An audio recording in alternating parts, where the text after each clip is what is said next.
I was riding back up to my house with my friend and her mom. And her mom had been drinking and fighting with her husband. I think it was her husband at the time. And was just losing her shit and was driving like a maniac all the way and screaming and like punching the ceiling. And it wasn't anything new, but it was new people. It was a new space. Yeah. And so I was just like, I could feel that one still. And they made a really sharp turn onto a gravel road and started spinning out. And like, I remember everything just went super slow, and I could see us like aiming right for the tree and then spiraling, and like the overcorrection, we didn't actually hit anything. It was just overcorrection. And then I had realized that there was no sound, that all of a sudden everything shut off. There was no more screaming. It's loud when you're doing all that. There was nothing. My hearing completely shut off. Yeah. And that's so weird that it was like, I can't even access memory of hearing. So the way that you perceive an event is different from one to the next. It can be the same type of thing, different people, different day. You have a different experience. So like I said, it's kind of a crapshoot. It really is. When it comes to what your nervous system is going to do in the fight or flight, right? What systems are going to shut off, what systems are going to light up. Because sometimes, you'll have something that's hyper. You okay? I'm like talking about these things and seeing it, like I'm starting to shake. Yeah. My body's I'm having a reaction. I'm getting into that where I want to like, shake my it body's off. going to have to shake it off, because I can, it drops you in. It can drop you in. This is a really good example right now, babe, live action, what's taking place, right? So you have this memory from childhood, and it's teenage, right? Same thing. One was child, one was like little, and one's teenage. Yeah. The drunk mom taking you home is teenage, right? That one's teenage, yes. You have this experience, you have this memory, you can connect to it, you start to talk about it, and then your body, because again, these brains don't know the difference. So they're like, hey, you're playing a movie that is scary. Right. I'm going to start having responses and reactions to it. That's the opportunity in inner child healing, to heal some of those wounds. That trauma, that fear, that anxiety is still trapped in your body in some capacity.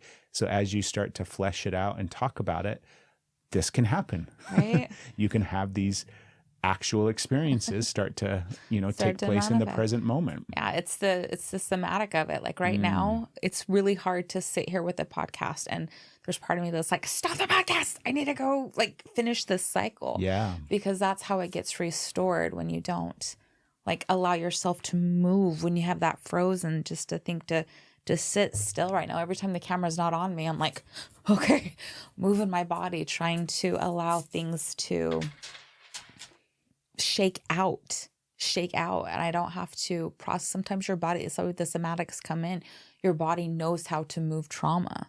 It's like how animals, so you always say, maybe you can talk about that so I can shake a little bit.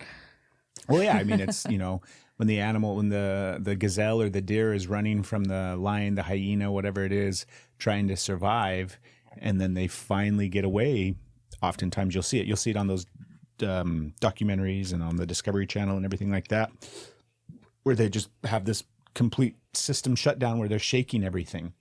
And that's just their natural instinct to get rid of that energy, get rid of that anxiety, get rid of that fear. And they might not, I think that whether or not a deer that's running for its life is afraid, right? That's neither here nor there. It's just the nervous system doing what it needs to do to shed off all of that.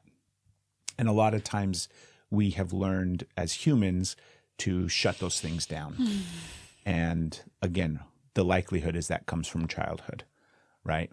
Crying is a really good example. It's like the basic human experience of expressing emotion that the vast majority of us at some point were shamed for and told to stop. So I think a lot of people have a hard time crying. And if you are somebody that doesn't have a hard time crying, that's beautiful. And I think everybody would do much better off. Like we would all be much better off if we could all learn how to not just cry more, but allow ourselves to cry more and not stop apologizing for crying. That's one thing that I wish we could like start a campaign about, right? No more saying sorry when you start crying. Just cry. Let it all out. Cry as much as you want. Cry as often as you want.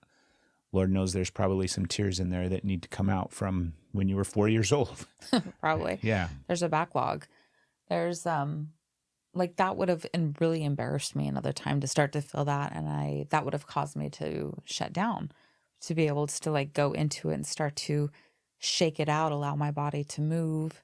I had a terrible experience. I mean, I guess terrible is kind of an extreme, but is when I was a police officer, and there was this incident where this woman was she was going to kill herself, and I was able to kind of convince her not to and kind of talk her down from that experience, and we got her some help. And when it was all said and done, I was in the parking lot of the hospital because we took her to the hospital and everything, and my sergeant at the time came out with me to kind of check on, how I was. And I just remember standing there at the back of my vehicle, and my body just started shaking, where I was just like, oh, it was so hard for me to kind of control it. And luckily I was able to just kind of sit there and shake for a minute and let it go. And that felt great in the moment. It didn't feel great in the moment. I was embarrassed in the moment, but luckily my sergeant was very loving and kind, and he wasn't shameful in any way about it. And just getting that tension off, that fear, that anxiety is so beneficial and so helpful. And that's just one example of how obviously our bodies process trauma and everything like that. Let's talk about. Before we move on, though, like, because we've touched on it a few times, and like, I just want to circle back to bring awareness to it, because you do have the people that are, as you mentioned, get over it. It was your childhood. Just want to dwell in the past, grow up, quit being dramatic, all of the things that they come up with, and why not only will they not do it, but why you shouldn't. Because most of the time when they see somebody doing it, they're like, you should not. Judge it and criticize it, make fun of it. If you listen to the things they're saying, it sounds like what their little kid was told. Like they're repeating how they were told, they were invalidated. Exactly. And it's not saying, it's not, well, like, oh, let them be mean to you because they had a hard childhood. It's a different point. It's like an understanding. You can have empathy for them. It doesn't mean you have to listen. So when you're feeling something and you're willing to go back and look, when you're willing to work through part of your past and you're getting shamed for it, if you can see the person who may be shaming you as that wounded part and realize it's actually about them, it's not about you, it can help free up space for you to keep healing. They don't have to. They might. Maybe when they start to see, there's maybe all of these things that aren't your responsibility or your ability. You can't force somebody into healing. You can't force somebody into looking at their stuff, but just maybe that can free up a little space when you realize it's their wound, their little kid that is parroting back how they were taught to invalidate themselves and shove it away, that still you can separate that. And like, this isn't about me. I can feel this. I can move into this space. I hope that person gets the space to do that one day, but that's their journey. And for me, I'm not going to let that stop me on mine. Yeah. Yeah. Because it's really sad when you see that. It's really, and it doesn't always come from parents. Like it comes from school, it comes from teachers, it comes from siblings, it comes from cousin, it comes from movies, it comes from so many things, and it can come from parents, and it can come from grandparents. Grandparents can be very harmful as well. And now it comes from social media. Right? It's everywhere. We were meant to be.